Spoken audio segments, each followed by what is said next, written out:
আপনি যদি সঠিক মানুষ চিনতে চান তাহলে ৩টি জিনিস লক্ষ্য করুন। তাহলে আপনি সঠিক মানুষটা খুঁজে পাবেন।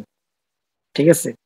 ১ নাম্বার হলো যে মানুষটা মানুষের সাথে কম মেলামেশা করবে, তার কোনো বন্ধু-বান্ধব খুব কম থাকবে। ১ নাম্বার গুণ। ২ নাম্বার হলো লেনদেন নিয়ে সে ক্লিয়ার পরিষ্কার থাকবে। লেনদেনের বিষয়ে কোনো ঝামেলা করবে না। দেয়া-নেয়া নিয়ে খুবই সচেতন থাকবে। ৩ নাম্বার ৩ নাম্বার হলো পরোপকারী এই মানুষটা হবে।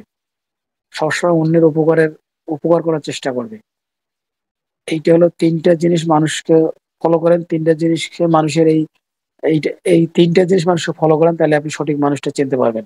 এবং আপনি আর কখনো ভুলভাল মানুষের সাথে অ্যা মানে প্যাচে পড়বেন না। ভুলভাল মানুষের সাথে বিপদে পড়বেন না।